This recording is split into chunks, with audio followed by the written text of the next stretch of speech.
चतुर्थी व्रत कथा।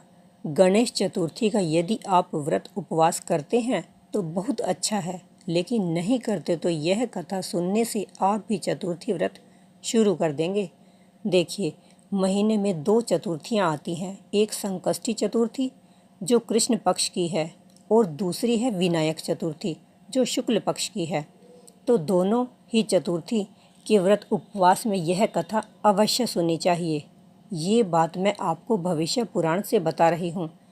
इसे खूब प्रेम से सुनिए, लेकिन हर चतुर्थी को भी इस कथा को सुन लेना। संकष्टी चतुर्थी पर भी और विनायक चतुर्थी पर भी। सुमंतु मुनि ने कहा कि हे राजन, चतुर्थी तिथि में सदा निराहार रहकर व्रत करना चाहिए। ब्राह्मण को तिल का दान देकर स्वयं भी तिल का भोजन करना चाहिए। इस प्रकार व्रत करते हुए 2 वर्ष बीत जाने पर भगवान विनायक प्रसन्न होकर व्रती को अभीष्ट फल प्रदान करते हैं। उसका भाग्य उदय हो जाता है और वह अपार धन संपत्ति का स्वामी हो जाता है तथा परलोक में भी अपने पुण्य फलों का उपभोग करता है। पुण्य समाप्त हो जाने के पश्चात इस लोक में पुनः आकर वह दीर्घायु, कांतिमान, बुद्धिमान, घृतिमान, वक्ता, भाग्यवान, अभीष्ट कार्यों तथा असाध्य कार्यों में भी क्षण भर में ही सिद्ध कर लेने वाला और हाथी, घोड़े, रथ, पत्नी, पुत्र संयुक्त हो 7 जन्मों तक राजा होता है। राजा शैतानिक ने पूछा, हे मुनि, गणेश जी ने किसके लिए विघ्न उत्पन्न किया था जिसके कारण उन्हें विघ्न विनायक कहा गया? आप विघ्नेश तथा उनके द्वारा विघ्न उत्पन्न करने के कारणों को मुझे बताने का कष्ट करें। सुमंतु मुनि ने कहा कि हे राजन, एक बार अपने लक्षण शास्त्र के अनुसार स्वामी कार्तिकेय ने पुरुषों और स्त्रियों के श्रेष्ठ लक्षणों की रचना की। उस समय गणेश जी ने विघ्न किया। इस पर कार्तिकेय क्रोधित हो उठे और उन्होंने गणेश जी का एक दांत उखाड़ लिया और उन्हें मारने के लिए उदित हो उठे। उस समय भगवान शंकर ने उनको रोक लिया और पूछा कि तुम्हारे क्रोध का कारण क्या है? कार्तिकेय जी ने कहा कि पिताजी, मैं पुरुषों के लक्षण बनाकर स्त्रियों के लक्षण बना रहा था, उसमें इसने विघ्न किया, जिससे स्त्रियों के लक्षण मैं नहीं बना सका। इस कारण मुझे क्रोध आ गया। यह सुनकर महादेव जी ने कार्तिकेय के क्रोध को शांत किया और हंसते हुए उन्होंने पूछा, हे पुत्र, तुम पुरुषों के लक्षण जानते हो तो बताओ कि मुझ में पुरुष के कौन से लक्षण हैं? कार्तिकेय ने कहा, हे महाराज, आप में ऐसा लक्षण है कि संसार में आप कपाली के नाम से प्रसिद्ध होंगे। पुत्र का यह वचन सुनकर महादेव जी को क्रोध आ गया और उन्होंने उनके उस लक्षण ग्रंथ को उठाकर समुद्र में फेंक दिया और स्वयं अंतर्ध्यान हो गए। बाद में शिवजी ने समुद्र को बुलाकर कहा कि तुम स्त्रियों के आभूषण स्वरूप विलक्षण लक्षणों की रचना करो।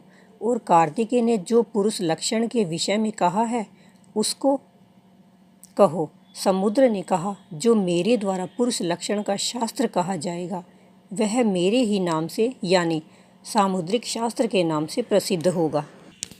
स्वामी, आपने जो आज्ञा मुझे दी है वह निश्चित ही पूरी होगी। शंकर जी ने कहा कि कार्तिकेय, इस समय तुमने जो गणेश का एक दांत उखाड़ लिया है उसे दे दो। निश्चय ही जो कुछ ये हुआ है होना ही था। देवयोग से यह गणेश के बिना संभव नहीं था, इसीलिए उनके द्वारा यह विघ्न उपस्थित किया गया।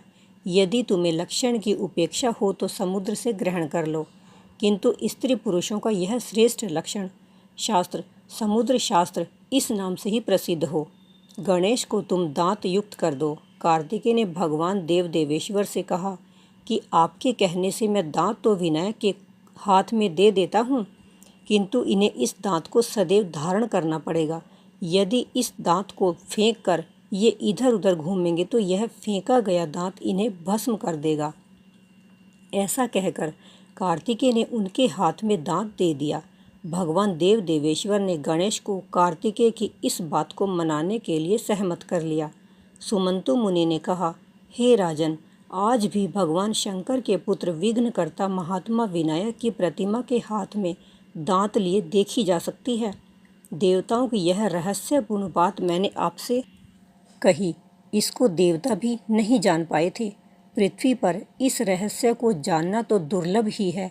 प्रसन्न होकर मैंने इस रहस्य को आपसे तो कह दिया है, किंतु गणेश की यह अद्भुत कथा चतुर्थी तिथि के संयोग पर ही कहनी चाहिए। जो विद्वान हो उसे चाहिए कि वह इस कथा को वेद पारंगत श्रेष्ठ द्विजों, अपने क्षत्रिय चित्तवृत्ति में लगे हुए क्षत्रियों, वैश्यों और गुणवान शुद्ध को सुनाए। जो इस चतुर्थी व्रत का पालन करता है उसके लिए इस लोक तथा परलोक में कुछ भी दुर्लभ नहीं रहता।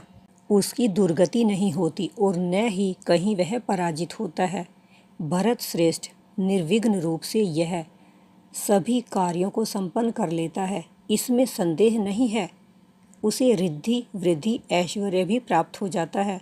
तो यह थी गणेश चतुर्थी की व्रत कथा। इसे आप हर चतुर्थी तिथि पर सुनिए, संकष्टी चतुर्थी पर भी और विनायक चतुर्थी पर भी।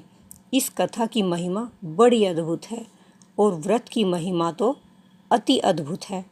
औरों को भी इससे अवगत कराएं और हमारे चैनल को सब्सक्राइब जरूर करें और धर्म में मन को लगाए रखना।